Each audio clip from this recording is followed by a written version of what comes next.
Hello and welcome to Vimochana Edu. This is the series of Geography Optional and we are doing Climatology, which is module 3 of our series. Today's class is continuation of our last topic, जहाँ पर हम लोगों ने classification of world climate discuss कर रहे थे, जिसके अंदर मैंने कोपन्स क्लासिफिकेशन स्टार्ट करवाया था, जिसके अंदर मैंने टाइप सी तक कंप्लीट करवा दिया था, ए बी और सी तक। Because of the time limitations मैं और आगे नहीं बढ़ पा रहा था, क्योंकि आप लोगों ने लास्ट वीडियो मेरा देखा होगा 1 घंटे फिर 15 मिनट का हो गया था। तो पहली रिक्वेस्ट ये है, जो लोग पहली बार ये वीडियो देख रहे हैं प्लीज़ वो ये सीधा सीधा स्किप करें और सीधा मेरे प्रीवियस वीडियो जरूर देखें। अगर उसने ये नहीं देखा तो वो चीज़ समझ में नहीं आएगी। Because of the 100% exam based promise मैं आप लोगों को पूरा का पूरा नोट्स जो तैयार करा रहा हूँ एग्जाम बेस्ड करवा रहा हूँ। अब कई लोग ये बोलेंगे कि सर आपने कोपन्स क्लासिफिकेशन इतना ज़्यादा लेंदी करा दिया, आपने 2 से 2.5 घंटे का वीडियो बना दिया इसके ऊपर, तो क्या ये इतना इंपॉर्टेंट है? The answer is yes.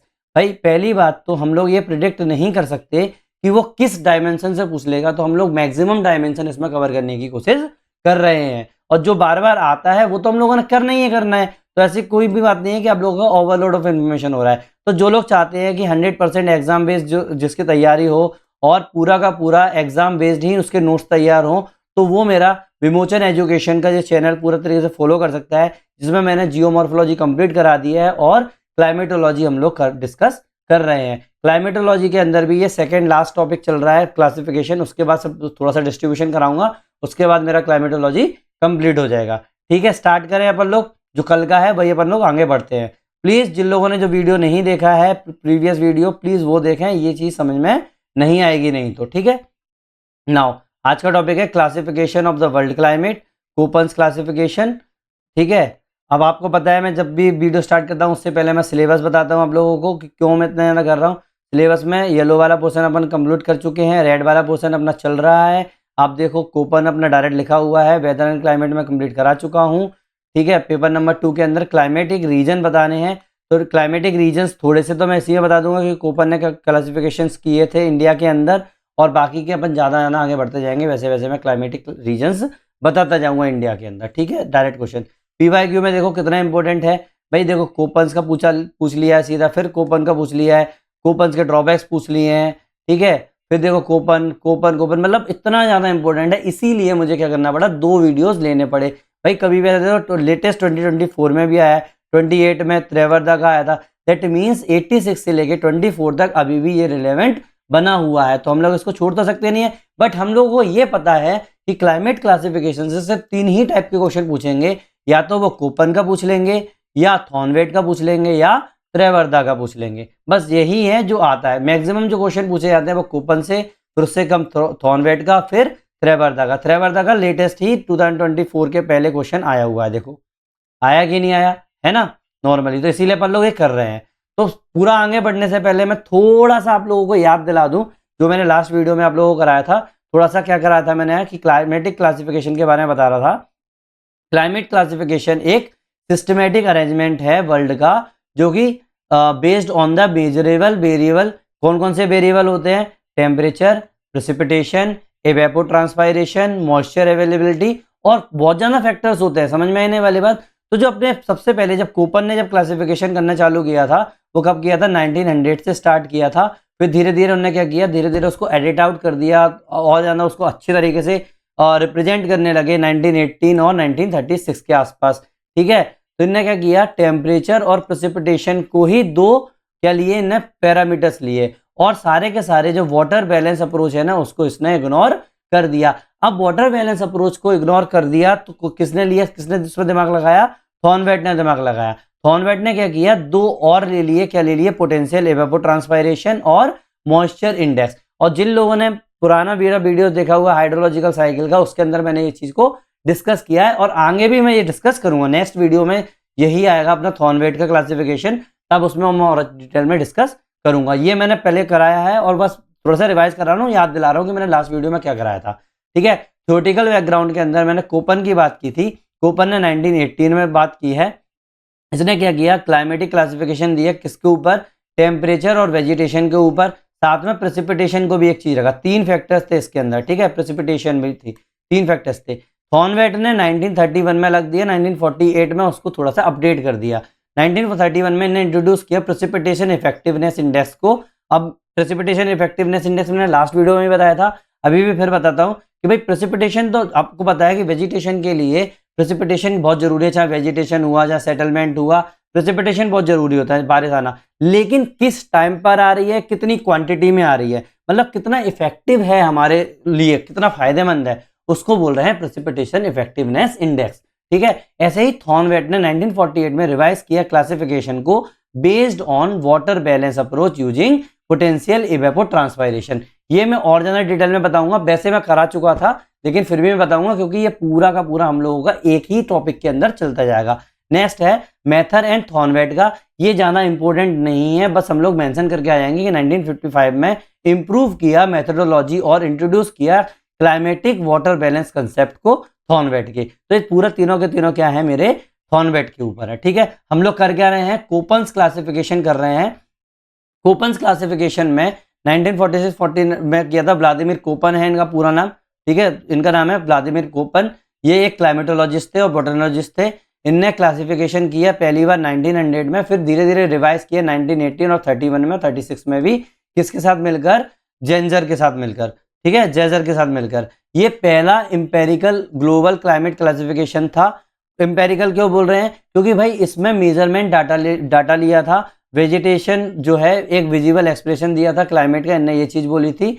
और इनने क्या बोला था कि ये पूरा बेस्ड है टेम्परेचर एंड प्रेसिपिटेशन डाटा के ऊपर, है कि नहीं है, क्लाइमेटिक रीजन्स वगैरह के बारे में सब बता दिया था। ये सब चीजें मैं लास्ट में बता चुका हूँ, ये वही की वही दोबारा से रिवाइज करवा रहा हूँ आप लोगों को, समझ में आया ना। तो इनने क्या क्या चीज बेसिस लिए थे भाई, टेम्परेचर, प्रेसिपिटेशन और वेजिटेशन। टेम्परेचर कब का लिया था, मंथली मीन टेम्परेचर लिया था, याद रखना मंथली नॉट ईयरली।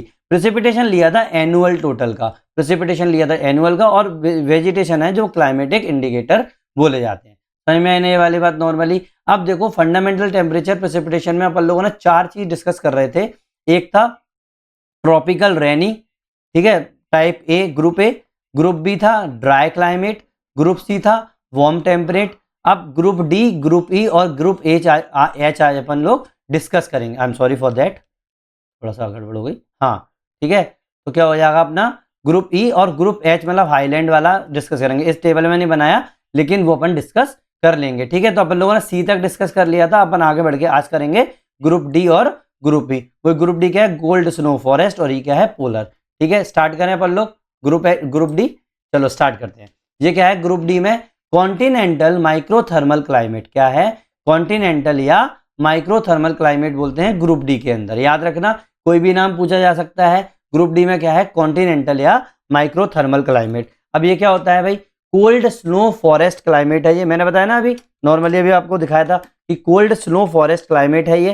पहली बात तो ये कहाँ से कहाँ मिलता है आप लोगों को, जब आप लोग लैटिट्यूड बनाओगे अर्थ के ऊपर तो कहाँ से कहाँ मिलेगा, 40 से लेके 70 डिग्री तक। वेट, ये मैंने थोड़ा सा ये लो गया, 40 से लेके 70 डिग्री तक नॉर्थ और साउथ में। ठीक है, तो ये कहाँ मिलेगा आपको, यूरोप, एशिया और नॉर्थ अमेरिका के अंदर। वही वाली बात है। तो ये कहाँ मिलेगा आपको, नॉर्थ इलाके में। कहाँ मिलेगा, नॉर्थ इलाके में। साउथ इलाके में क्यों नहीं मिलेगा, क्योंकि ये कॉन्टिनेंटल है ना, याद रखना। समझ में आई ना ये वाली बात, क्योंकि अपना नॉर्दर्न हेमिस्फीयर में इस साइड कॉन्टिनेंट्स है ज्यादातर, नीचे की तरफ कॉन्टिनेंट्स नहीं है कि नहीं है। तो कॉन्टिनेंटल इलाका है, इसीलिए नॉर्थ में मिलेगा कहां पर, 40 से लेके 70 डिग्री लैटिट्यूड पर, नॉर्थ 70 डिग्री नॉर्थ लैटिट्यूड के ऊपर। ये याद रखना आप लोग।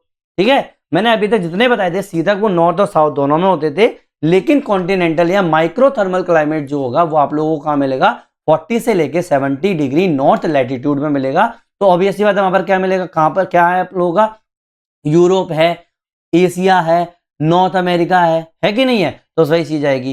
तो अगर मैं इसको और अच्छी तरीके से करूं तो कॉन्टिनेंटल या कोल्ड क्लाइमेट ग्रुप की अगर मैं बात करूंगा तो क्या करूंगा, प्राइमरी क्राइटेरिया क्या होगा भाई, आप कैसे बोलोगे कि भाई ये कोल्ड क्लाइमेट है, कॉन्टिनेंटल क्लाइमेट है, तो भाई कोल्डेस्ट मंथ जो होगा ना वो -3 डिग्री तक होना चाहिए। ठीक है, और वार्मेस्ट मंथ जो होगा ना वो -10 डिग्री तक, 3 नहीं है 30 है, सॉरी।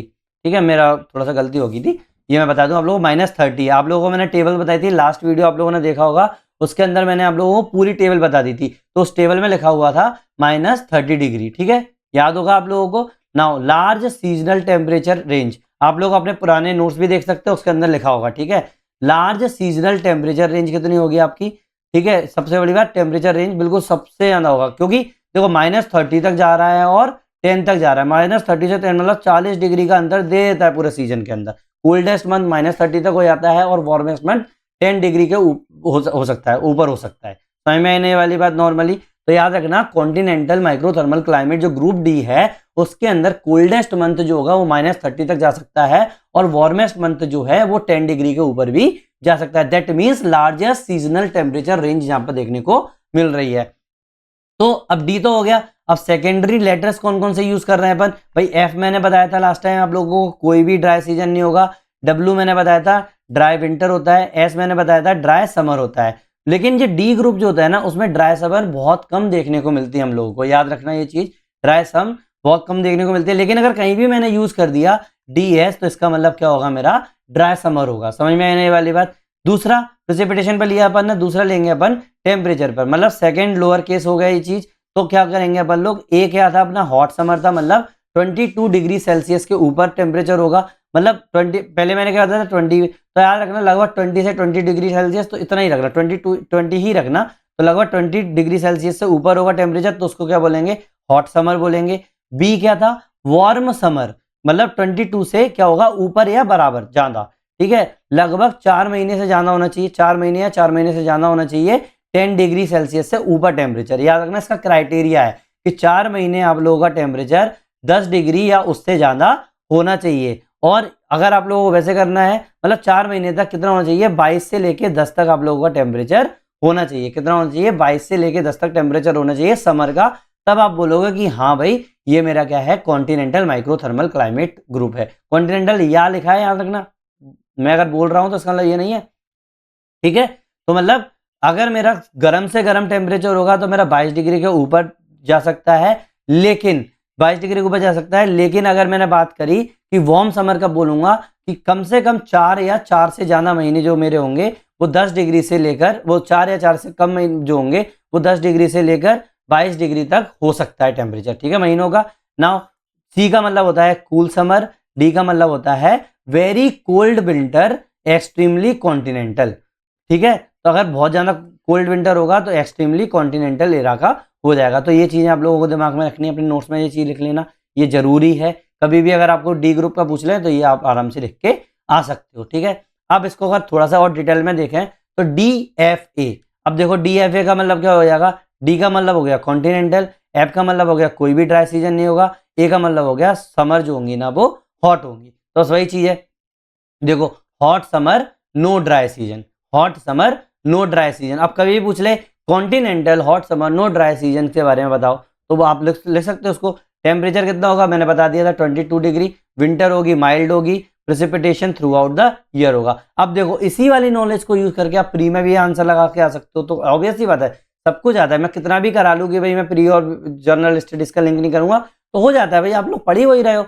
वेजिटेशन जो होगी ना वो डिसिडुअस फॉरेस्ट देखने को मिलती है, क्यों, क्योंकि आपका प्रेसिपिटेशन जो होता है ना वो उतना ही लिमिटेड रहता है। वर्ल्ड एग्जांपल देखोगे तो ईस्टर्न यूएसए और साउथ ईस्ट यूरोप की बात हो रही है। इंडिया का एग्जांपल देखोगे तो कोई भी एग्जांपल नहीं मिलता है, कहीं कहीं भी आप छोटी छोटी जगह है, प्लेन्स इलाका है, वहां पर आप लोगों को देखने को मिल जाता है। लेकिन अगर आप बोलोगे कि भाई पूरे इंडिया में कहाँ है, तो भाई नहीं बता सकते। किसी जगह पर अगर पॉकेट डायमेंशन देखने को मिल जाए, पॉकेट इलाका देखने को मिल जाए तो आप लोगों को हो जाता है, ठीक है।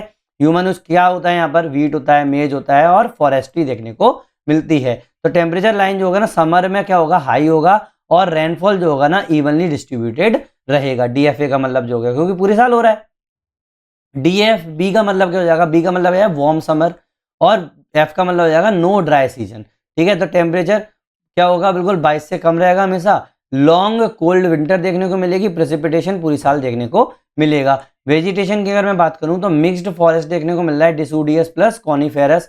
और वर्ल्ड क्लाइमेट जो होगा ना, वर्ल्ड एग्जांपल अगर आप देखोगे तो रसिया हो गया, कनाडा हो गया, नॉर्थ ईस्ट यूरोप हो गया, ठीक है। इंडिया का एग्जांपल लोगे तो हिमालय में देखने को मिल रहा है। डी एफ ए आप लोगों को कहीं नहीं देखने को मिल रहा था, लेकिन डी एफ बी जो है वो आप लोगों को हिमालय में देखने को मिल जाता है, कभी कभी मिडिल लैटिट्यूड में भी देखने को मिल जाता है। ह्यूमन का क्या क्या यूज होता है भाई, फॉरेस्ट्री, लिमिटेड एग्रीकल्चर देखने को मिल रहा है। तो टेम्परेचर जो होगा वो मॉडरेट होगा समर के अंदर, विंटर के अंदर लो होगा, और रेनफॉल जो होगी ना वो स्टडी होगी, थोड़ी थोड़ी होती रहेगी, मतलब पूरे साल चल रहा है ना इसीलिए। आपका होमवर्क ये है कि आप लोगों को ये जो मैं आप लोगों को एग्जांपल्स दिए ना, इनके मैप्स को आप लोग क्या करना है, शेडिंग आउट करना है, शेड बनाना है, ठीक है आप लोगों को। Next is DWB। डब्ल्यू का मतलब क्या था, वार्म समर, है ना। डब्ल्यू का मतलब क्या था, डब्ल्यू का मतलब मैंने क्या बताया था, ड्राई विंटर। बी का मतलब होता है वार्म और बी डब्ल्यू का मतलब होता है ड्राई विंटर। तो बस देखो वही लिखा हुआ है, वार्म समर ड्राई विंटर। अब ऑब्वियसली पता डी कहीं भी आ जाए, आपका टेम्परेचर हमेशा 22 डिग्री के आसपास ही रहने वाला है। ड्राई विंटर रहेगा तो विंटर ड्राई है, तो इसका मतलब मिक्स्ड फॉरेस्ट देखने को मिलेगा। क्यों, कभी बारिश हो रही है और विंटर में के अंदर आप लोगों को बारिश देखने को नहीं मिल रही है। तो एग्जाम्पल के तौर पे साइबेरिया हो गया, मंगोलिया हो गया, है कि नहीं है। तो इंडिया का एग्जाम्पल कोई भी नहीं है, इंडिया में ऐसा कभी नहीं होता है। ह्यूमन यूज में देखोगे फॉरेस्ट्री और पेस्टोरियलिज्म होता है। मैंने लास्ट वीडियो में बताया था कि आप लोग अगर जानवरों को कहीं भी किसी भी खुले मैदान में या कहीं भी खाना खाने के लिए या चरने के लिए छोड़ दोगे तो उसको क्या बोलते हैं, पेस्टोरियलिज्म, ठीक है। रेनफॉल लो होता है विंटर के अंदर, क्यों, वही मैंने बताया ना, ड्राई विंटर है। और समर में बहुत सबसे ज्यादा रेनफॉल देखने को मिलता है। मॉडरेट टेम्परेचर होता है, क्यों, क्योंकि अब लोगों का डी है, बी बोल दिया ना अपन लोगों ने, वार्म समर बोल दिया ना, इसीलिए। Now next is DFC। अब देखो सी क्या था मेरा, कोई भी ड्राई सीजन नहीं है, पहली बात तो एफ हो गया। और सी का मतलब हो गया सब बैरोलिक या बोरियल, मतलब कभी कभी होता है, ठीक है। टेम्परेचर सी मैंने अभी क्या बताया था आप लोगों को, देखो यहाँ पे दिखाया है वही कि भाई कूल समर देखने को मिलता है आप लोगों को। क्या समर कैसी होंगी, ठंडी होंगी आप लोगों की, ठीक है। वेट कहाँ गया, मैंने आप लोगों को ए बता दिया था, हाँ बता दिया था ये, अगर नहीं बताया तो देख लेना, एक मिनट। हाँ सॉरी, ये छूट गया था, बी हो गया। और DWA अभी देख लो एक बार, DW मतलब डी हॉट समर होगा और ड्राई विंटर होगा। I am sorry for that. ये देखो किसके बाद है, DFB के बाद DFA आ गया, ठीक है। DFB के बाद सीधा DFA आ गया, एक मिनट,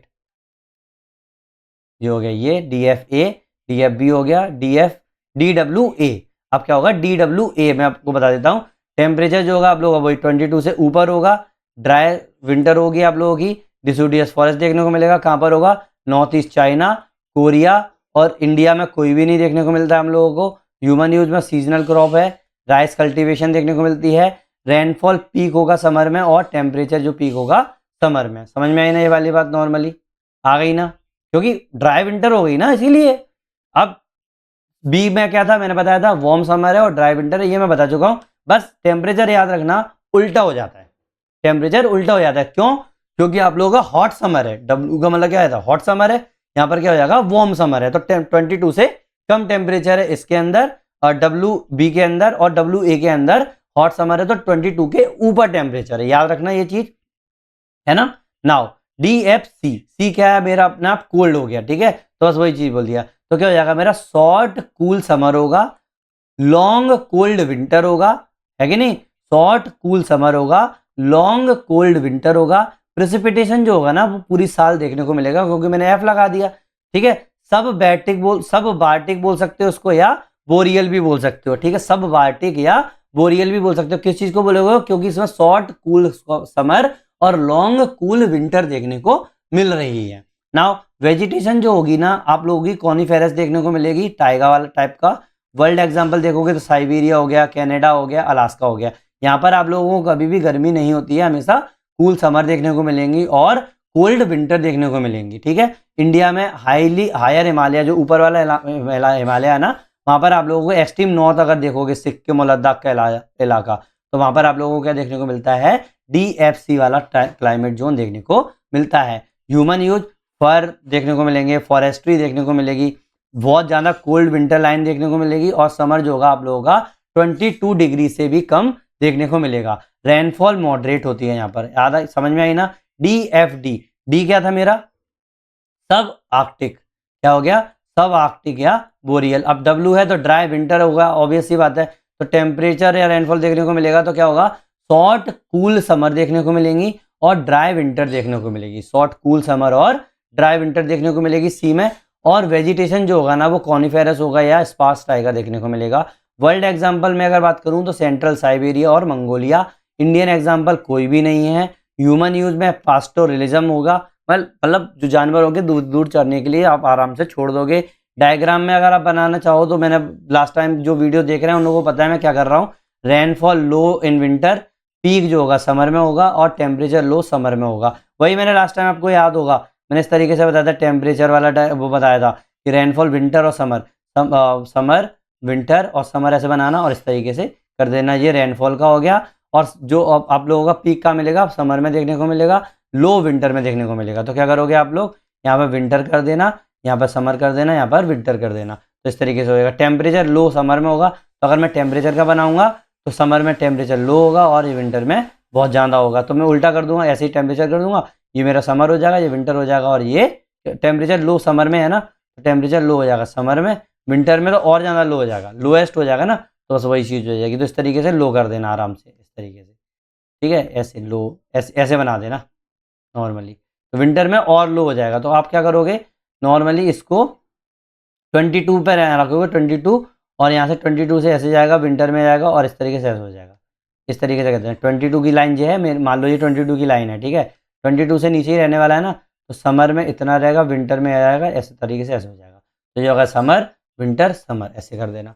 तो ये सब में ही करके आना है आप लोगों को, ठीक है, समझ में आई नहीं ये वाली बात। अब DWD में सब Arctic, boreal, dry winter, extremely cold winter होगा। एक्सट्रीमली कोल्ड विंटर क्योंकि डी बोल दिया ना अपन लोगों ने, ड्राई रहेगा और ऑब्वियस बात है। तो क्या हो जाएगा, वेरी कोल्ड विंटर, बहुत ज़्यादा कोल्ड होगी विंटर, शॉर्ट समर देखने को मिलेगा और ड्राई विंटर यहाँ पर देखने को मिलेगा। आप लोगों ने, जिन लोगों ने मेरा प्रीवियस वीडियो देखा है उसमें मैंने आपको डायग्राम्स दिखाए थे, जिसके अंदर आप लोगों ने वर्ल्ड मैप देखा होगा। वर्ल्ड मैप में यही चीज़ चल रही है। तो ऊपर जाके अपन लोग हो गया था ना DWD वाला पोर्सन, तो वही चीज़ आ गई है। तो वेजिटेशन क्या होगी भाई, स्पार्स टाइगर देखने को मिलेगा, टुंड्रा देखने को मिलेगा।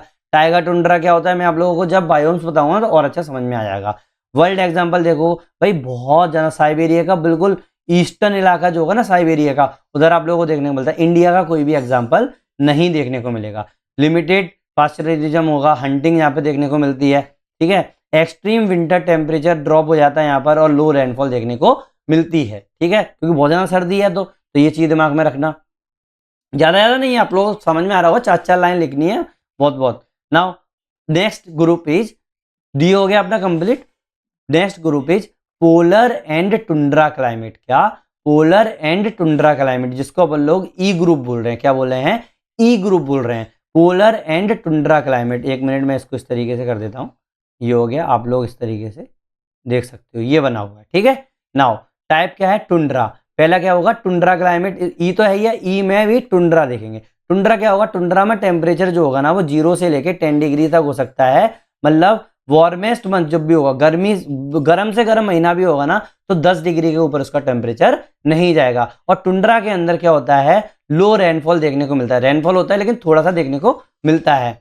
वेजिटेशन क्या होंगी भाई, मॉसेस देखने को मिल जाएंगे और लाइकन्स देखने को यहाँ पर मिल जाएंगे। वर्ल्ड में कहाँ पर देखने को मिल रहा है भाई, ग्रीनलैंड देखने को मिल रहा है और नॉर्थ कनाडा देखने को मिल रहा है। नॉर्थ कनाडा और ग्रीनलैंड में अपन लोगों को ई ग्रुप देखने को मिलता है। अभी तक कभी भी ई ग्रुप से कोई क्वेश्चन नहीं आया है, इसीलिए मैं इसको ज़्यादा डिटेल में नहीं बताने वाला, जितनी जरूरी होगी उतना करेंगे। इंडिया में अगर देखोगे तो सिक्किम हाई अल्टीट्यूड पर देखने को मिलता है, वो एग्जाम्पल हो गया। ह्यूमन में पास्चरलिज्म हो गया। अब नेक्स्ट इज आइस कैप। बिल्कुल जो आइस कैप होता है ना, वहां पर कैसा क्लाइमेट देखने को मिलता है, तो उसको अपन लोग रिप्रेजेंट कर सकते हैं या तो EF से या फिर ओनली F से। किससे, EF से। ये कैपिटल E और कैपिटल F है, याद रखना, स्मॉल f नहीं है। स्मॉल f किसका था, पूरे टाइम पे बारिश होने वाले को, ठीक है। तो इसका टेम्परेचर हमेशा 0 से कम ही रहेगा पूरे महीने। इसका मतलब वहां पर जो रेनफॉल होगी वो हमेशा या तो बिल्कुल भी नहीं होगी या फिर बहुत कम होगी, है कि नहीं है। वेजिटेशन कोई भी देखने को नहीं मिलेगा क्योंकि हमेशा 0 से टेम्परेचर कम ही रह रहा है। तो वर्ल्ड एग्जाम्पल में देखोगे तो एंटार्क्टिका या ग्रीनलैंड में देखने को मिल जाता है। ग्रीनलैंड का भी कौन सा, नॉर्दर्न इलाका जो आपका पोल के पास होगा।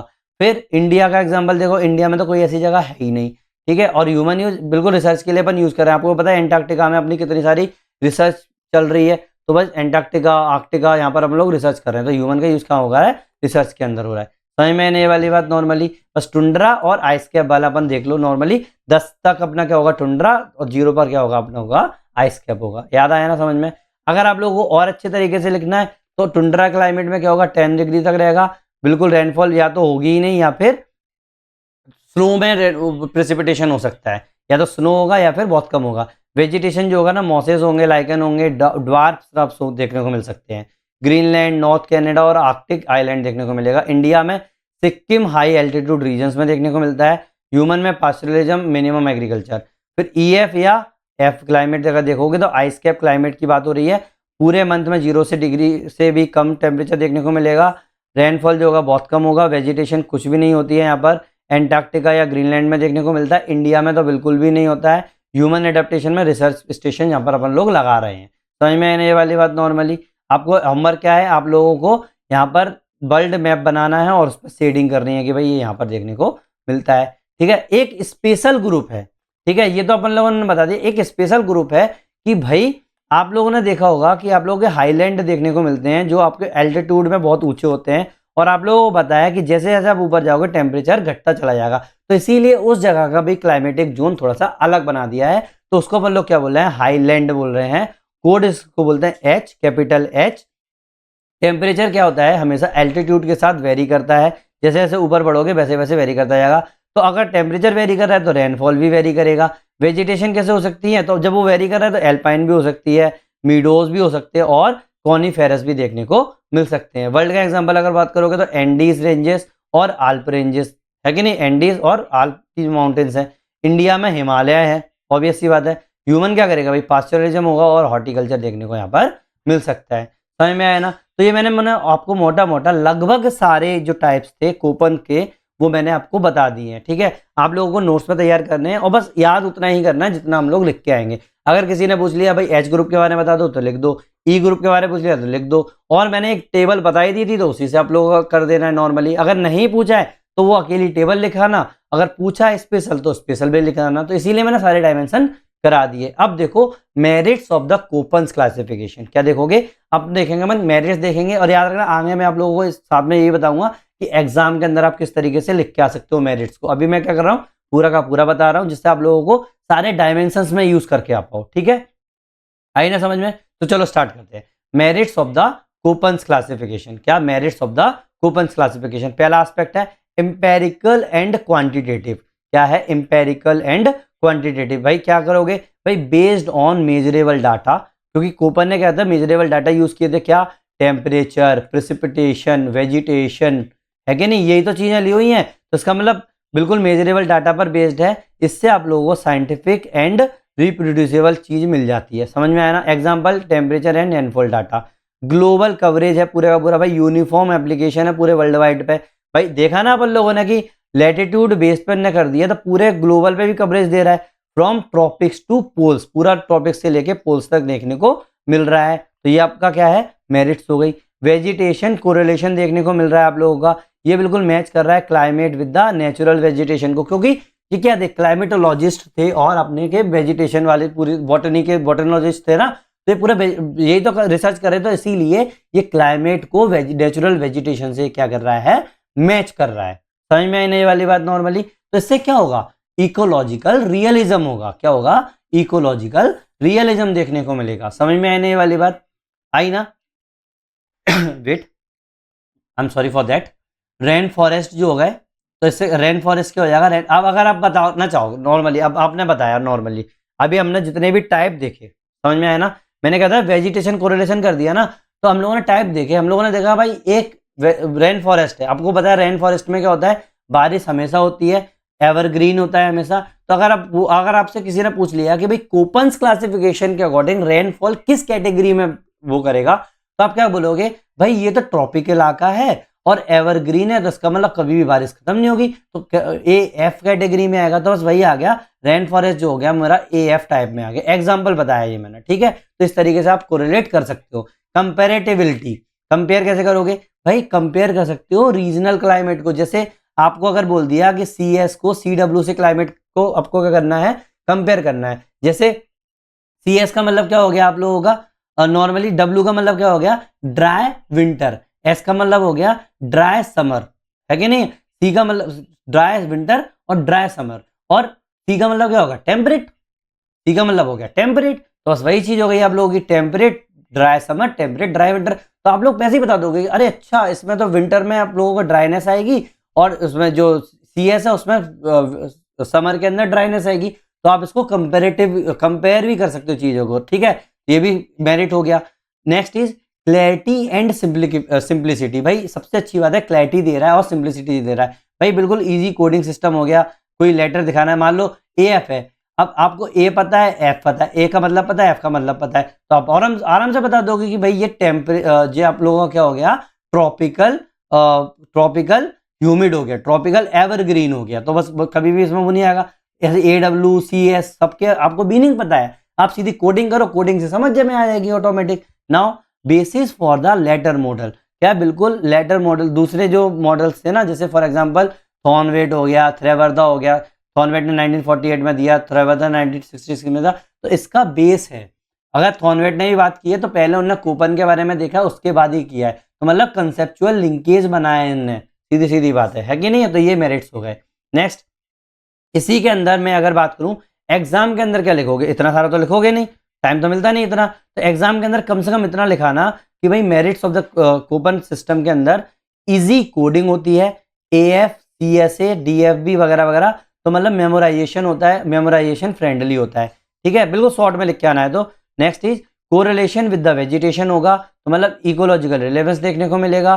Third is applicable world wide होगा, तो मतलब कंपेटेबल स्टडी पॉसिबल हो रही है इससे। Basis for the modern modification हो रहा है, मतलब थॉर्नवेट और थेवर्दा जो है उनने भी यही चीज का यूज किया है। तो कम से कम ये 4 तो याद रख ही लेना, मैंने इतने बताए हैं तो उसमें से ये 4 तो याद ही रख लेना नॉर्मली, तो ये चीज हो जाएगी। Next is limitations and criticism, है कि नहीं। तो हर चीज तो अच्छी होती नहीं है, तो कुछ ना कुछ तो लिमिटेशंस होंगी या होंगी। पहली बात क्रिटिसिज्म, पहला क्रिटिसिज्म है इसका, एम्पेरिकल है, कोई जेनेटिक नहीं है, मतलब इन्होंने क्लाइमेटिक कॉजेस को, जैसे एयर मासेस या फिर सर्कुलेशन, एयर मासेस या एयर सर्कुलेशन को इग्नोर मार दिया, है कि नहीं।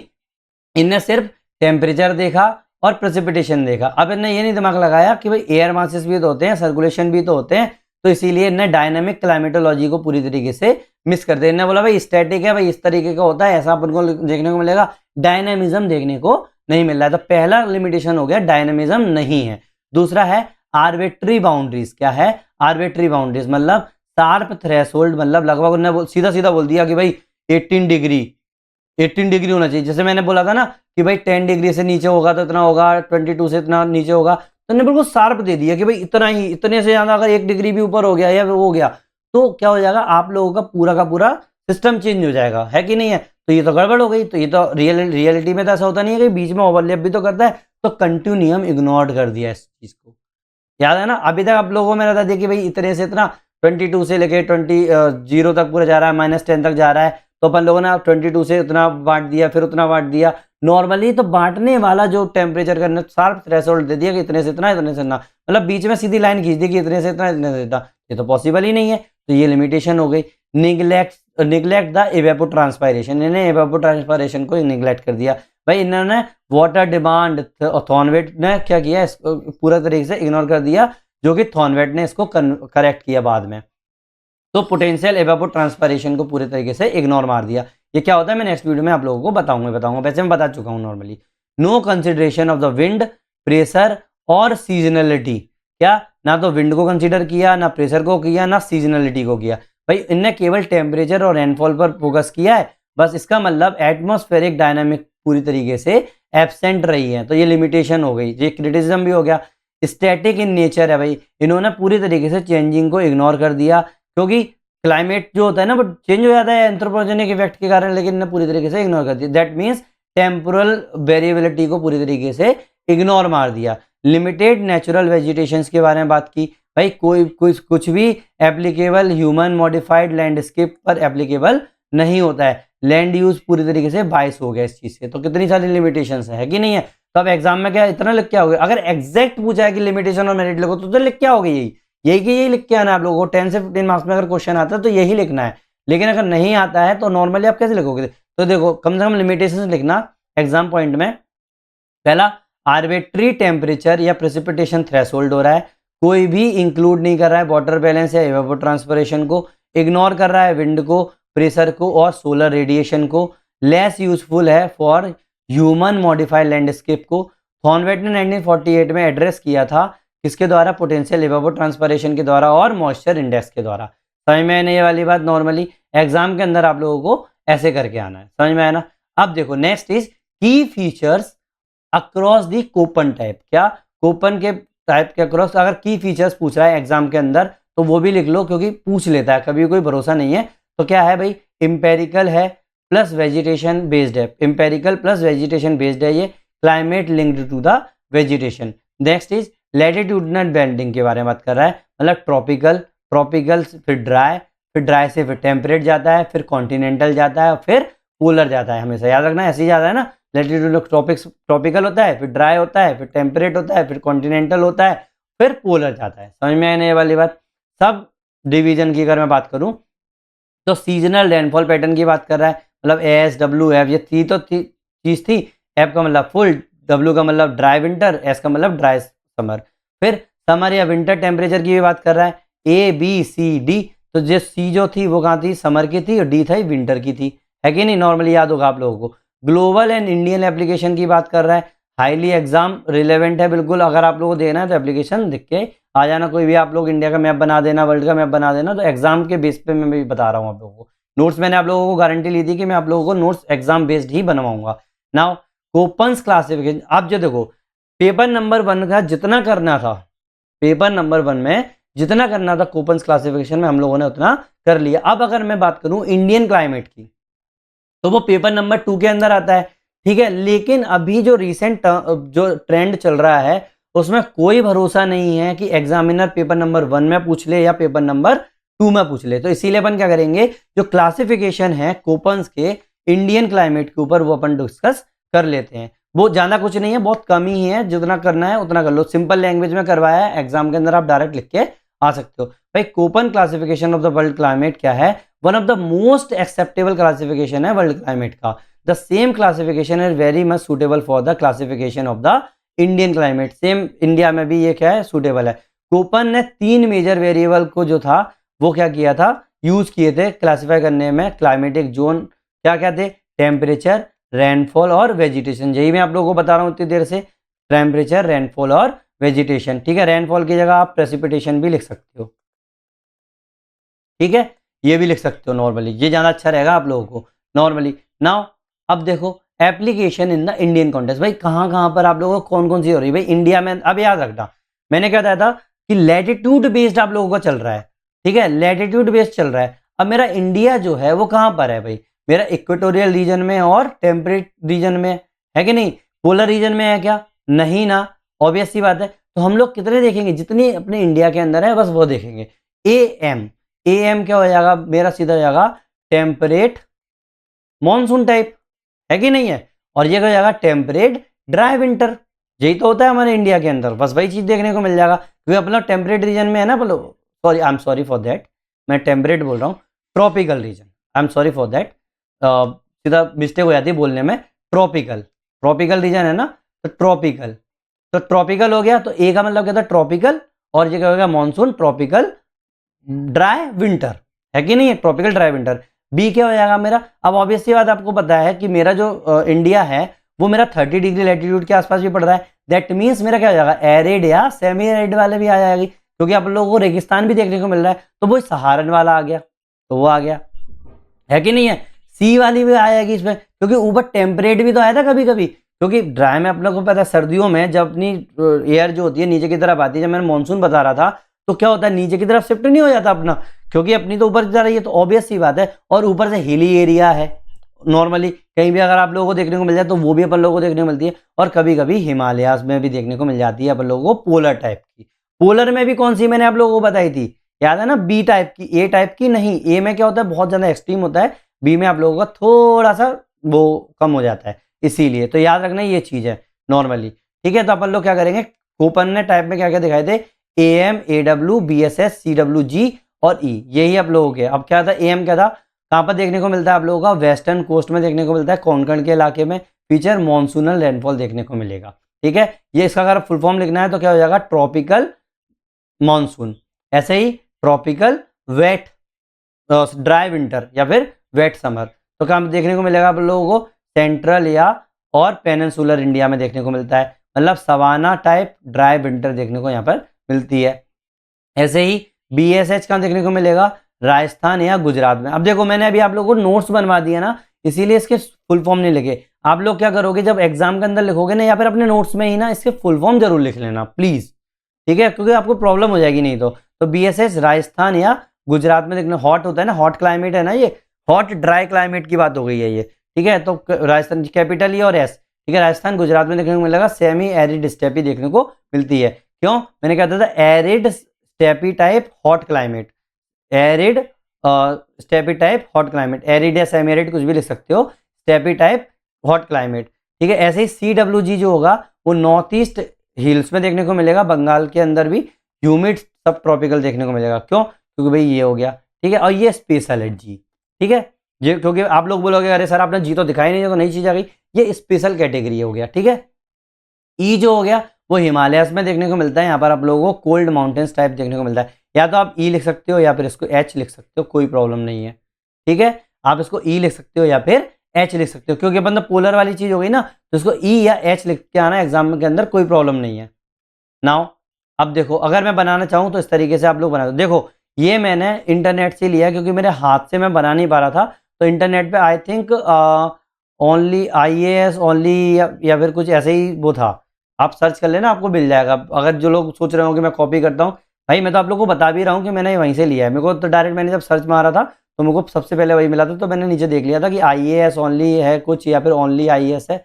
आई डोंट रिमेंबर दैट कि कहाँ से मैंने लिया, लेकिन हाँ जिन लोगों को पता है वो बता देना, कोई दिक्कत नहीं है, मैं किसी का क्रेडिट नहीं लेता हूँ, ठीक है। नेक्स्ट, अब देखो आप आराम से डायग्राम इस तरीके से बना के आ सकते हो। वेट, ये देखो ये इंडिया बना हुआ है, ई टाइप का कहाँ देखने को मिल रहा है, हिमालयन पे, CWG ये देखने को मिल रहा है, VWH ये देखने को मिल रहा है, VSHW यहाँ देखने को मिल रहा है, ठीक है। अब ये देखो मैंने नॉर्मली इतना बताया ना, इसके अलावा भी और भी है, BSHW भी देखने को मिलता है। अब BSH में भी दो चीजें हो गई, BSH में भी दो चीजें हो गई ना, एक WVSHW लिख लो, VSH जो हो गया W वाला।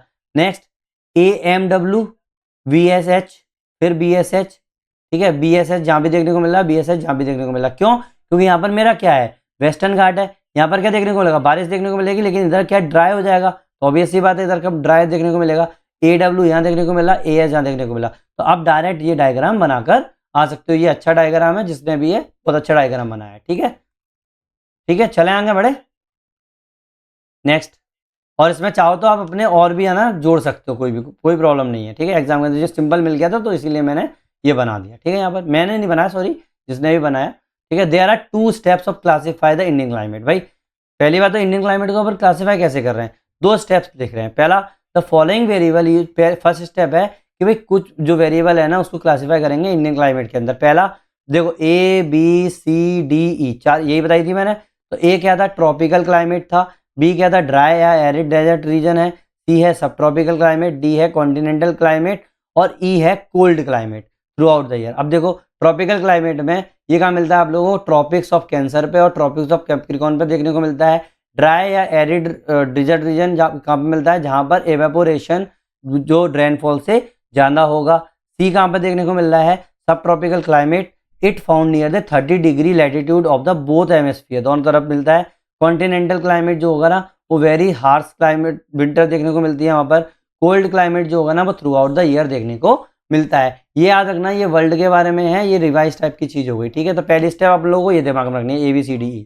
नाउ सेकेंड स्टेप जो होगी ना, वहाँ पर हम लोग और भी वेरिएबल्स देख लेंगे, जिसको अपन लोग मेन वेरिएबल के साथ अपन लोग सब कैटेगराइज करेंगे, ठीक है। मैंने क्या किया, पुराना का पुराना ही दोबारा से डाला है, क्योंकि अगर एग्जाम के अंदर इंडिया के ऊपर आ जाए तो आप डायरेक्ट ये चीज लिख के आओगे, आप लोगों को सीधे सीधे मार्क्स मिल जाएंगे। क्योंकि अगर आप लोगों ने वहां पर और चीज लिखी हुई है, यहाँ पर एक चीज लिखी हुई है, तो कम से कम एक टॉपिक पे उतना तो होना चाहिए कि एग्जाम के अंदर आना चाहिए, इसीलिए दोबारा से रिपीट किया है। तो F क्या था, नो ड्राई मंथ, S क्या था, ड्राई समर, W क्या था, ड्राई विंटर, A क्या था, temperature of the warmest month is more than 22 degree centigrade, B क्या था, the average temperature of the warmest 4 month, warmest 4 month मतलब जो भी गर्म से गर्म महीने होंगे ना कोई भी, उसका टेम्परेचर 10 डिग्री से हमेशा ऊपर ही होना चाहिए। नाउ द एवरेज टेम्परेचर, सी क्या था अपना, average temperature of the warmest 3 month, याद रखना 3 month is about 10 degree centigrade, याद रखना। देख रहे कम से कम होता जा रहा है ना, तो उसको अपन नीचे नीचे जाते जा रहे हैं। नेक्स्ट जी क्या है अपना, गेंजेटिक। आपको बताओ गंगा प्लेन के आसपास, जो मैंने बताया ना स्पेशल कैटेगरी जी वाला, CWG, तो बस वो गंगा वाले इलाके में है ना, गेंजेटिक बोल रहा है ना, तो गंगा ब्रह्मपुत्र का जितना भी इलाका है ना उसको अपन लोग बोले हैं गेंजेटिक जी, याद रखना। एम का मतलब तो आपको पता ही है, कि मॉनसूनल हो गया तो इसका मतलब rain forest despite the dry month, rain forest despite the dry month मतलब मॉनसून वाला हो गया। डब्ल्यू का मतलब हो गया एरिड या डेजर्ट क्लाइमेट, एरिड या डेजर्ट क्लाइमेट, ठीक है। एस का मतलब हो गया सेमी एरिड क्लाइमेट, एच का मतलब हो गया हॉट एंड ड्राई, के का मतलब हो गया कोल्ड एंड ड्राई, के का मतलब क्या हो गया कोल्ड एंड ड्राई, टी का मतलब हो गया टुंड्रा क्लाइमेट, स्मॉल टी है याद रखना, कैपिटल टी नहीं है। समझ में आई ना ये वाली बात नॉर्मली आ गई ना। आप लोगों को ये कोड्स याद रखने हैं इंडिया के रिस्पेक्ट में, याद रखना वो वर्ल्ड का अपन ने कर लिया, ये इंडिया के रिस्पेक्ट में दिमाग में रखना कि इंडिया के रिस्पेक्ट में कोपन क्लासिफिकेशन में इस तरीके से हम लोगों को देखना है। समझ में आई ना ये वाली बात। अब देखो India has nearly all types of the climate classification by the Koppen, जितने भी क्लासिफिकेशन लगभग सारे ही हैं। As a tropic of cancer, tropic of cancer कहाँ पर 23.5 degree north, passes near the middle of the India, बिल्कुल इंडिया के मिडल से आता है, और half of the India has tropical climate. तो क्या हो जाएगा आप लोगों के इंडिया में जो है ट्रॉपिकल क्लाइमेट होगा आधे साल इंडिया में, अदर हाफ जो होगा ना वो आप लोगों का सब ट्रॉपिकल क्लाइमेट देखने को मिलेगा। आप देख रहे हो ट्रॉपिकल क्लाइमेट हो गया, सब ट्रॉपिकल क्लाइमेट हो गया, एरिड क्लाइमेट हो गया, आपको पोलर क्लाइमेट भी देखने को मिलेगा। तो इंडिया इज ऑल्सो है the desert in the western part में देखने को मिल रहा है। Shadow zone of the western Ghat, shadow zone of the western Ghat में दिखाया था आप लोगों को अभी डायग्राम के अंदर, ये रहा देखो ये वाला जो इलाका है, ये इलाका देखो ये shadow zone of the western Ghat है कि नहीं है नॉर्मली, तो वो भी देखने को मिल रहा है normally. Polar type climate also exist in the India Himalayan region, polar type कहाँ पे देखने को मिलता है हिमालयन रीजन में देखने को मिलता है। इसको अपन एच भी बोलते हैं, हाईलैंड क्लाइमेट भी बोल सकते हैं, अपना क्या था स्पेशल था ना अपना वर्ल्ड के अंदर, बस वही चीज हो गई। तो अपन एक एक से देखते जाएंगे क्या क्या किस किस चीज की वो है कि नहीं। तो अपन क्या करेंगे सबसे पहले देखेंगे वेस्टर्न घाट का, किसका देखोगे सबसे पहले वेस्टर्न घाट का। वेस्टर्न घाट कहाँ पर होता है आप लोगों का ट्रॉपिकल रीजन पर देखने को मिलता है जो, तो इसको अपन क्या कर सकते हैं कैटेगराइज कर सकते हैं एज ए, कौन सा कैटेगरी में ए कैटेगरी में डाल सकते हैं। It also has tropical rain forest, जहां पर क्या देखने को मिलता है ट्रॉपिकल रेन फॉरेस्ट देखने को मिलता है, डिस्पाइट नॉट हैवी रेनफॉल, ज्यादा हैवी रेनफॉल नहीं है फिर भी हम लोगों को ट्रॉपिकल रेन फॉरेस्ट देखने को मिलता है throughout the year. Hence it is a category categorized as A M not A F, इसको अपन लोग ए एफ नहीं बोलेंगे ए एम बोलेंगे, क्यों क्योंकि आप लोगों का जो मानसूनन टाइप का हो रहा है मतलब समर जो हो रहा है वो बहुत ज्यादा क्या हो रहा है वेट हो रहा है, और आप लोगों का ड्राई विंटर देखने को मिलता है, ठीक है। लेकिन लॉन्ग शॉर्ट टर्म के लिए शॉर्ट टर्म ड्राई विंटर, तो इसीलिए अपन लोग उसको क्या बोल रहे हैं ए एम बोल रहे हैं, मानसूनल टाइप बोल रहे हैं ना, तो इसीलिए इसको अपन ए एफ नहीं बोल रहे हैं, याद रखना। तो जो अपना वेस्टर्न घाट पे जो क्लाइमेटिक जोन है वो आपका ए एम है ना कि ए एफ, समझ में आई ना। नेक्स्ट इज डेक्कन प्लेटू, डेक्कन प्लेटू मतलब दक्षिण पठार, ये क्या हो जाएगा बिल्कुल ट्रॉपिकल एरिया में पड़ रहा है विथ ड्राई विंटर, क्या है ड्राई विंटर है, hence it is categorize as A W. क्यों क्योंकि भाई एक तो आप लोगों का क्या है वेस्टर्न घाट के कारण आप लोगों का यहाँ पर बारिश नहीं आ पा रही है कि नहीं, तो विंटर भी ड्राई रहती है, तो इसलिए अपन लोगों ने इसका नाम रख दिया ए डब्ल्यू। याद रखना डेक्कन प्लेटू जो है वो ए डब्ल्यू रहेगा।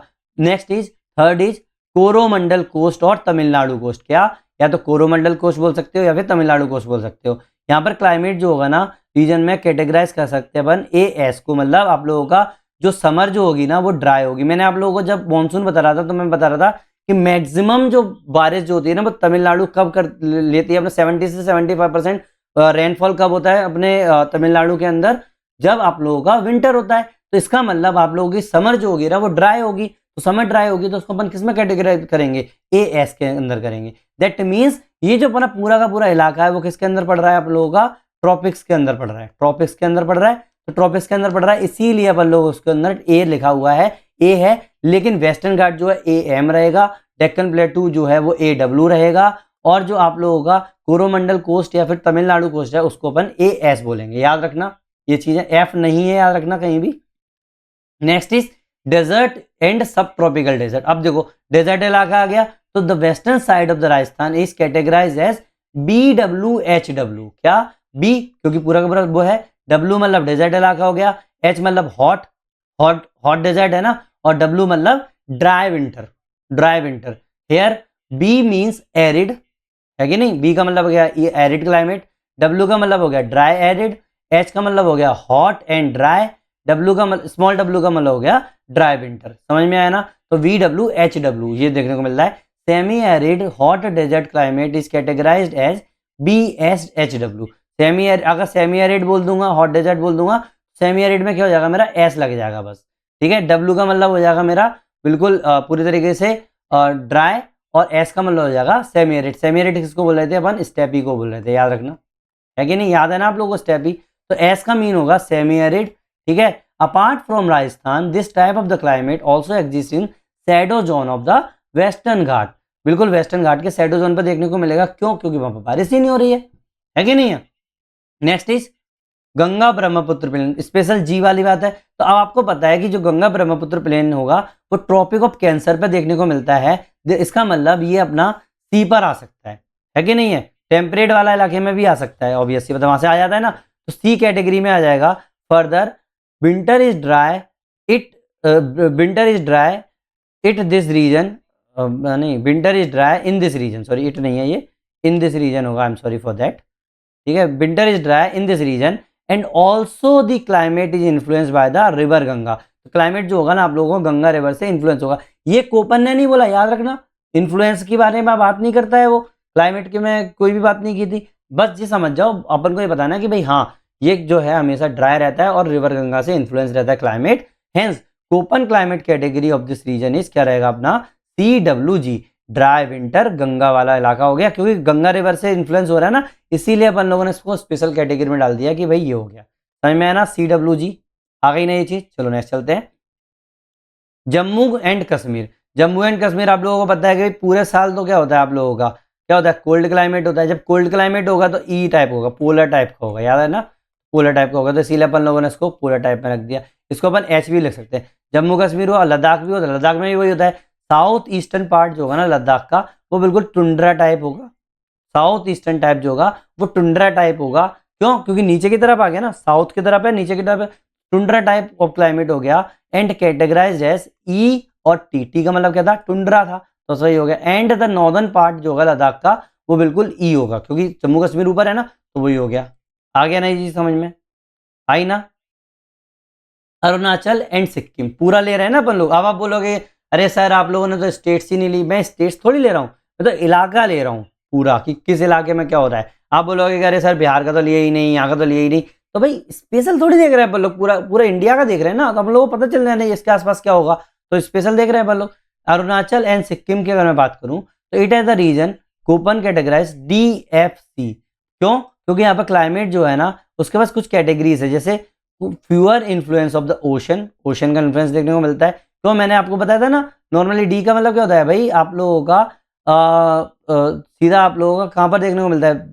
ये आप लोगों का ओशन और आप लोगों का ये है लैंड। तो ये वाले इलाके में जो भी आपका क्लाइमेट होगा ना वही देखने को मिलता है। मैंने बताया बिल्कुल स्पेशल कैटेगरी जगह पर, तो अरुणाचल और सिक्किम में ये देखने को मिल रहा है। क्यों? क्योंकि ये fewer influence of the ocean, continentality, continent के पास देखने को मिलता है ना, continentality type climate with very harsh winter, बहुत ज़्यादा हार्श विंटर होती है, तो इसलिए डी बोलते हैं इसको। Rainfall through out the year, तो इसलिए एफ लगा दिया। Having an average temperature of the warmest 3 month is more than 10 degree होगा, तो इसीलिए अपन लोगों ने इसको सी डाल दिया। याद रखना ये चीज, आ गई ना समझ में? नॉर्मली देखो बहुत डिटेल में पूछ ले, जनरल मार्क्स में पूछ ले तो इतना डिटेल कर ना, नहीं पूछे तो सिर्फ लिख देना Arunachal and Sikkim DFC type, D का फुल फॉर्म लिख देना, एफ का लिख देना, सी का लिख देना, और कुछ लिखने की जरूरत नहीं है। समझ में आई ना ये वाली बात? आ गई ना? अपन लोगों को जितना करना था वो कर लिया। आप केस स्टडीज देख लो एग्जाम के तौर पे, नॉर्मली देखना है तो ये अपना क्लाइमेटिक टाइप थे, इसके अलावा तो मैंने कुछ बताया नहीं है, ठीक है, इसके अलावा तो मैंने बताया नहीं है। तो यही चीज़ आप पॉज करके आराम से ग्लोबल एग्जाम्पल नोट कर सकते हो, इंडियन एग्जाम्पल यूज नोट कर सकते हो, और ह्यूमन यूज नोट कर सकते हो केस स्टडी में। समझ में आई ना ये वाली बात? मैं आप लोगों को टाइम वेस्ट नहीं करूंगा, पॉज करके आप लिखना हो तो लिख लेना, और अपने नोट्स में भी ऊपर लिख लेना कि ये सिर्फ आप लोगों को रिवाइज कराने के लिए है। एग्जाम के अंदर अगर लिख के आना है तो 2-3 लिख दो, बहुत है केस स्टडी, ज़्यादा लिखने की जरूरत नहीं है, ठीक है। वही एग्जाम्पल है ना, कहीं भी लिख के आओ एग्जाम्पल ठोका वहाँ पे। वैसे तो मैंने हर उसमें एक एग्जाम्पल लिखा हुआ है, तो आप लोगों को आदत पड़ गई होगी उस चीज़ की। केस स्टडीज में देखो और भी यार देख लो, अमेजन बेसिन वही की वही चीज़ है। अमेजन बेसिन, वेस्टर्न घाट, राजस्थान, मेडिटेरेनियन, सिक्किम, वो क्या किया मैंने एक टेबल बना दी है। अगर आप लोगों को लगता है कि टेबल से आप लोगों को याद हो जाए तो लिख लेना, आपको जैसे जरूरी है, जो आप लोग सही समझे वो ठीक है, ठीक है। फालतू में क्यों अपन को नोट्स बनाना, पूरे के पूरे वो बढ़ गए। हाँ, मेन रिवाइज के लिए अगर आप चाहिए, रिवीजन नोट्स के लिए नाम पे चाहिए, तो रिवीजन नोट्स के लिए ये सबसे बेस्ट आप लोगों को मिल जाएंगे, ठीक है। मैं पॉज करके 3 तक गिनती करूंगा, पॉज करके आप आराम से राइट डाउन कर सकते हैं। बस याद रखना रिवीजन नोट्स है, कोई आप लोगों के ये परमानेंट नोट्स नहीं है, ये भी रिवीजन नोट्स है नॉर्मली। नाउ फ्यूचर रिलेवेंस देखोगे यूपीएससी प्रिडिक्टिव एरिया में क्या क्या कर सकते हो आप लोग एग्जाम के अंदर, जब आप कंक्लूजन लिखोगे तो कहीं ना कहीं तक कुछ तो लिखोगे उसके अंदर। तो भाई पहली बात तो एग्जाम्पल में कंक्लूजन के अंदर ये चीज़ जरूर लिखा है ना कि क्लाइमेट चेंज हो रहा है, क्लाइमेट चेंज होने से पोलवर्ड शिफ्ट हो रहा है, कौन सा, बी और सी टाइप जो हो रहे हैं ना पोलवर्ड शिफ्ट हो रहे हैं, ये चीज़ लिख के आनी है आप लोगों को। Increase in the semi arid zone in India, तो सेमी एरिड जोन भी बढ़ रहे हैं अपने इंडिया के अंदर, राजस्थान और गुजरात में। आईपीसीसी की रिपोर्ट और नासा की रिपोर्ट के अकॉर्डिंग कोपन की इंडाइसिस जो है ना मॉनिटर हो रहा है बायोम शिफ्ट में, है कि नहीं, बायोम शिफ्ट में। पॉसिबल क्वेश्चन जो है ना को पूछ सकते हैं कि examine the relevance of the Koppen classification under the contemporary climatic change, जो भी आप लोगों को कंटेम्प्रेरी क्लाइमेटिक चेंज हो रहा है ना उस पर दिखाना है। तो ये 3 चीज़ें आप लोगों को लिख के आनी है कि भाई ये चीज़ें हो रही हैं। साथ में और भी हैं, क्लाइमेट चेंज जो है वो शिफ्ट कर रहा है बाउंड्री क्लाइमेटिक जोन के, जैसे पोलवर्ड, वही की वही चीज़, ये वाली जो चीज़ है ना वो सेम की सेम लिखी हुई है, ठीक है। त्रिवर्धा ने मॉडिफाई किया Köppen for the modern use के लिए। आईपीसीसी रिपोर्ट ने यूज़ किया है 2020 रिपोर्ट, जो मैं बार बार यही रिपोर्ट बार बार बताता हूँ आप लोगों को, ड्राइव के इंडाइसिस को ट्रैक किया बायोम शिफ्ट को। पोटेंशियल जो 2026 में जो क्वेश्चन आएगा ना वो यही आ सकता है, assess the relevance of the Koppen classification in the context of the global climate. याद रखना आप लोग एक काम करो, होमवर्क है ये आप लोगों का, ये होमवर्क करना और मुझे प्लीज़ मुझे सेंड कर देना अगर आप लोगों को ज़रूरी हो तो, ठीक है, आंसर लिख के। अगर आप लोगों को नहीं बनना हो तो, अगर बन जाता है तो बहुत अच्छी बात है, अगर नहीं बनना हो तो मुझे देख बताना, मैं आप लोगों को और बता दूंगा, ठीक है। नाउ फ्लो चार्ट क्या कर सकते हो, सीधे सीधे याद रखने के लिए लास्ट के पेज पे आप लोग क्या कर सकते हो, भाई लैटीट्यूड होता है, लैटीट्यूड में इंसोलेशन होता है, इंसोलेशन से टेम्परेचर इंक्रीज डिक्रीज होता है, उससे प्रेशर चेंज होता है, विंड बढ़ती है, रेनफॉल होता है, वेजिटेशन पे इफेक्ट पड़ता है, कोपन टाइप बन जाता है ना। एवोल्यूशनरी लिंक दे सकते हो, डी कैंडोले ने सबसे पहले दिया वेजिटेशन के टाइप, याद है ना, मैंने जब आप लोगों को कल बताया था कोपन के बारे में तो मैंने बताया था कि ये इंस्पायर्ड है डी कैंडोले से, जिनने वेजिटेशन के क्लासिफिकेशन दिए थे। फिर डी कैंडोले से इंस्पायर हुए कोपन, कोपन से इंस्पायर हुए थॉर्नवेट से त्रिवर्धा, और आज के टाइम पे मॉडर्न क्लाइमेट मॉडल्स आ रहे हैं जैसे आईपीसीसी वाले, है कि नहीं, नॉर्मली, है ना। तो आज का अब अपना जो कोपन है ना इससे ज़्यादा करने की ज़रूरत नहीं है। आपके नोट्स मुझे पता है थोड़े से ज़्यादा लग रहे होंगे, हैवी फील हो रहे होंगे, बट क्या करें, पूरे के पूरे अपन लोगों को करना थे। होमवर्क है आप लोगों का, देखो ये दो तो मैंने आप लोगों को लास्ट वीडियो में ही दे दिए थे, आज जो है ये 2 क्वेश्चन है, इनमें से कहीं भी नहीं तो एक क्वेश्चन तो कम से कम आप अटेम्प्ट कर ही लो, समझ में आया ना। और प्लीज़ इसको इग्नोर मत करना, आप लोगों को प्रॉब्लम हो जाएगी, मुझे पता है, बार बार मैं बोल रहा हूँ, ये करो, साथ में करो, जिससे आप लोगों को आदत पड़ जाएगी आंसर राइटिंग की, समझ में आने वाली बात। नेक्स्ट वीडियो जो होगा वो होगा हम लोगों का थॉर्नवेट क्लाइमेट क्लासिफिकेशन के ऊपर, ये भी काफ़ी बार पूछा गया है, बस इसमें अपन लोगों को ज़्यादा डिटेल में नहीं जाना पड़ेगा, तो एक ही लेक्चर में काम हो जाएगा, कोई भी ओवरलोड ऑफ इन्फॉर्मेशन नहीं हो रही है। तो अगर आप लोगों को लगता है कि 1% भी मैंने आप लोगों की हेल्प की है तो प्लीज़ लाइक करो, शेयर करो और सब्सक्राइब करो।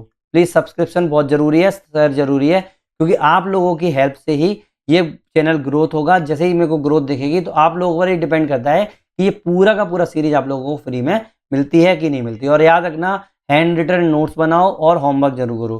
तो थैंक यू वेरी मच, मिलते हैं नेक्स्ट वीडियो में।